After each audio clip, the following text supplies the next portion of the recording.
ನಮಸ್ಕಾರ.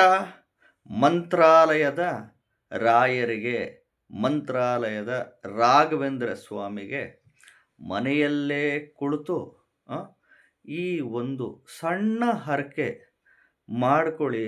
ಖಂಡಿತವಾಗ್ಲೂ ನಿಮ್ಮದು ಎಷ್ಟೇ ಸಾಲುಗಳಿದ್ರೂ, ಕೋಟಿಗಟ್ಟಲೆ ಸಾಲುಗಳಿದ್ರೂ ತೀರುತ್ತೆ. ಪ್ಲಸ್ ಭಿಕ್ಷುಕ ಕೂಡ ಶ್ರೀಮಂತನಾಗ್ತಾನೆ. ಖಂಡಿತವಾಗ್ಲೂ ಮನೆಯಲ್ಲೇ ಕುಳಿತು ಈ ಒಂದು ಹರಕೆ ಮಾಡಿಕೊಂಡು ನೋಡಿ, ರಾಯರ ಪವಾಡ ನಿಮಗೆ ಗೊತ್ತಾಗ್ತಾ ಹೋಗುತ್ತೆ. ಖಂಡಿತವಾಗ್ಲೂ ಜೀವನದಲ್ಲಿ ದುಡ್ಡಿನ ಕೊರತೆನೇ ನಿಮಗೆ ಬರೋದಕ್ಕೆ ಸಾಧ್ಯನೇ ಇಲ್ಲ. ಹಣದ ಕೊರತೆ ಬರಲಿಕ್ಕೆ ಸಾಧ್ಯನೇ ಇಲ್ಲ.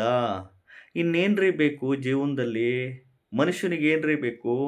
ಮೊದಲು ಆರೋಗ್ಯ, ನಂತರ ದುಡ್ಡು, ಹಣ. ಇವೆರಡೇ ಮನುಷ್ಯನಿಗೆ ಭಾಳ ಇಂಪಾರ್ಟೆಂಟು. ಆರೋಗ್ಯ, ದುಡ್ಡು, ಇವೆರಡು ನಮ್ಮ ಕಣ್ಣುಗಳಿದ್ದಂಗೆ. ಎರಡರಲ್ಲಿ ಒಂದಿಲ್ಲ ಅಂದರೂ ಭೂಮಿ ಮೇಲೆ ಆಟ ಬಂದ್. ಖಂಡಿತವಾಗ್ಲೂ ಹೇಳ್ತಾ ಇದ್ದೀನಿ. ನಂಬಿದರೆ ನಂಬಿ, ಬಿಟ್ಟರೆ ಬಿಡಿ. ಈ ಮನೆಯಲ್ಲೇ ಕುಳಿತು ಈ ಒಂದು ಸಣ್ಣ ಹರಕೆ ಮಂತ್ರಾಲಯದ ರಾಯರಿಗೆ ಹರಕೆ ಮಾಡಿಕೊಂಡು ನೋಡಿ, ಅದರ ಪವಾಡ ನಿಮಗೆ ಗೊತ್ತಾಗುತ್ತೆ. ಆಮೇಲೆ ಈ ವಿಡಿಯೋನ ಹುಡುಕಿ ನನ್ನ ಚಾನಲ್ನಲ್ಲಿ ಎಲ್ಲರಿಗೂ ಶೇರ್ ಮಾಡ್ತೀರಾ, ಫಾರ್ವರ್ಡ್ ಮಾಡ್ತೀರಾ. ಖಂಡಿತವಾಗ್ಲೂ ಈ ರೀತಿ ನಿಮಗೆ ಪರಿಹಾರಗಳು ಯಾವ ಯೂಟ್ಯೂಬ್ ಚಾನಲ್ಲು ಸಿಗಲಿಕ್ಕೆ ಸಾಧ್ಯನೇ ಇಲ್ಲ. ಖಂಡಿತವಾಗ್ಲೂ ಏನು ಗೊತ್ತಾ ಅದು ಹರಕೆ? ರಾಯರಿಗೆ ನಿಮ್ಮ ಮನೆಯಲ್ಲೇ ಕುಳಿತು ನೀವು, ನಿಮಗೆ ಹಣಕಾಸಿನ ಸಮಸ್ಯೆ ಇದ್ದರೆ, ಸಾಲಬಾಧೆಗಳ ಸಮಸ್ಯೆ ಇದ್ದರೆ, ಇದಕ್ಕೆ ತಾನೇ ಮನುಷ್ಯ ಒದ್ದಾಡೋದು. ದುಡ್ಡಿದ್ದರೆ ತಾನೇ ಆಸ್ತಿಗಳು ಮಾಡ್ಕೊಳಕ್ಕೆ ಸಾಧ್ಯ. ದುಡ್ಡಿದ್ದರೆ ತಾನೇ ಮಕ್ಕಳನ್ನ ಒಳ್ಳೊಳ್ಳೆ ಸ್ಕೂಲು, ಕಾಲೇಜ್, ಎಜುಕೇಷನ್ಸಿಗೆ ಮಾಡಿಸ್ಲಿಕ್ಕೆ ಸಾಧ್ಯ. ದುಡ್ಡಿದ್ದರೆ ತಾನೇ ಬಿಸ್ನೆಸ್ಸುಗಳು, ದೊಡ್ಡ ಮಟ್ಟದ ಬಿಸ್ನೆಸ್ಸುಗಳು ಮಾಡಲಿಕ್ಕೆ ಸಾಧ್ಯ, ಸಾಲ ತೀರಿಸಲಿಕ್ಕೆ ಸಾಧ್ಯ. ಎಲ್ಲರೂ ಕಷ್ಟಪಟ್ಟು ಬೆವರು ಸುರಿಸಿ ಉದ್ಯೋಗ, ವ್ಯಾಪಾರ, ವ್ಯವಸಾಯ, ಕೃಷಿ ಮಾಡಲೇಬೇಕು. ಅದು ಡ್ಯೂಟಿ.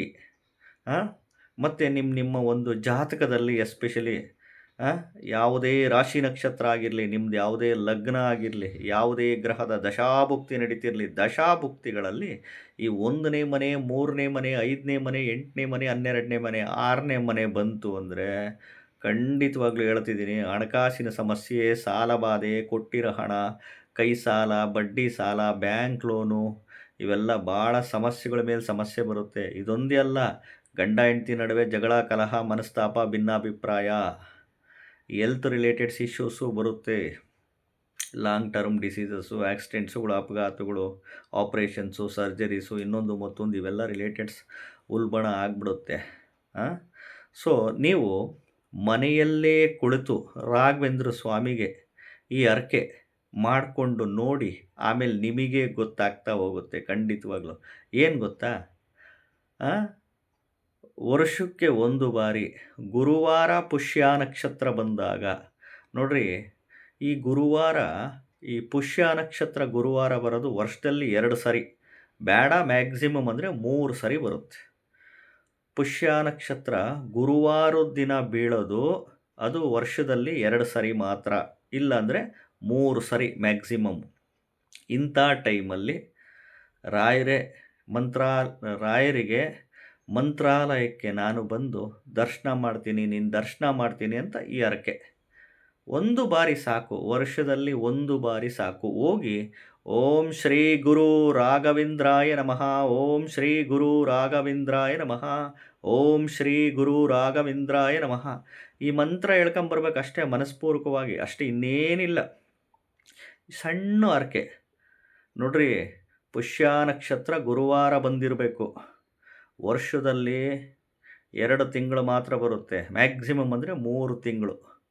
ಈ ಸಂದರ್ಭದಲ್ಲಿ ನೀವು ಹೋಗಿ ರಾಯರಿಗೆ ಅಲ್ಲಿ ದರ್ಶನ ಮಾಡಿ ಈ ಮಂತ್ರನ ಅನ್ಲಿಮಿಟೆಡ್ ಪಠಣೆ ಮಾಡಿ ಬನ್ನಿ. ಖಂಡಿತವಾಗ್ಲೂ ದುಡ್ಡಿನ ವಿಚಾರದಲ್ಲಿ ಮಿರಾಕಲ್ಸ್ ನಡೆಯುತ್ತೆ. ನೀವೇ ಈ ವಿಡಿಯೋ ಎಲ್ಲರಿಗೂ ಶೇರ್ ಮಾಡ್ತೀರಾ, ಫಾರ್ವರ್ಡ್ ಮಾಡ್ತೀರಾ. ಖಂಡಿತವಾಗ್ಲೂ ಹೊಸದಾಗಿ ವಿಡಿಯೋ ನೋಡ್ತಾ ಇದ್ದವರು, ಮೊದಲನೇ ಬಾರಿ ವಿಡಿಯೋ ನೋಡ್ತಾ ಇದ್ದವರು ಚಾನಲ್ ಸಬ್ಸ್ಕ್ರೈಬ್ ಮಾಡ್ಕೊಳ್ಳಿ. ವಿಡಿಯೋ ಇಷ್ಟ ಆದರೆ ಲೈಕ್ ಮಾಡಿ, ಎಲ್ಲರಿಗೂ ಶೇರ್ ಮಾಡಿ. ಯಾಕೆಂದರೆ ಗುರುವಾರ ಪುಷ್ಯ ನಕ್ಷತ್ರ, ಗುರು ಪುಷ್ಯಾಮೃತ ಯೋಗ, ಗುರು ಪುಷ್ಯಾಮೃತ ಯೋಗ ಅಂತ ಹೇಳ್ತೀವಿ. ಸೊ ಪುಷ್ಯ ನಕ್ಷತ್ರ ತುಂಬ ಪವರ್ಫುಲ್ ನಕ್ಷತ್ರ. ವರ್ಷದಲ್ಲಿ 2 ತಿಂಗಳು 2 ಬಾರಿ 3 ಬಾರಿ ಬರುತ್ತೆ. ಈಗ ಸಪೋಸ್ ಲೇಡೀಸ್ ಹೆಣ್ಮಕ್ಳಿಗೆ ಆ ಟೈಮಲ್ಲಿ ಏನಾರ ಡೇಟ್ ಗೀಟ್ ಆಗಿದ್ದರೆ ನೀವು ಆ ತಿಂಗಳು ಬಿಟ್ಟು ನೆಕ್ಸ್ಟ್ ತಿಂಗಳು ಹೋಗಿ. ಆ ರೀತಿ ವರ್ಷದಲ್ಲಿ 1 ಬಾರಿ ಮಾಡಿ ನೋಡಿ, ಖಂಡಿತವಾಗ್ಲೂ ಭಿಕ್ಷುಕ ಕೂಡ ಶ್ರೀಮಂತನಾಗ್ಬಿಡ್ತಾನೆ ರೀ. ರಾಯರ ಪವಾಡನೇ ಹಂಗೇ. ಅರ್ಥ ಆಯ್ತಾ? ಹೊಸದಾಗಿ ವಿಡಿಯೋ ನೋಡ್ತಾ ಇದ್ದವರು, ಮೊದಲನೇ ಬಾರಿ ವಿಡಿಯೋ ನೋಡ್ತಾ ಇದ್ದವರು ಚಾನಲ್ ಸಬ್ಸ್ಕ್ರೈಬ್ ಮಾಡ್ಕೊಳ್ಳಿ. ವಿಡಿಯೋ ಇಷ್ಟ ಆದರೆ ಲೈಕ್ ಮಾಡಿ, ಶೇರ್ ಮಾಡಿ. ನಮಸ್ಕಾರ.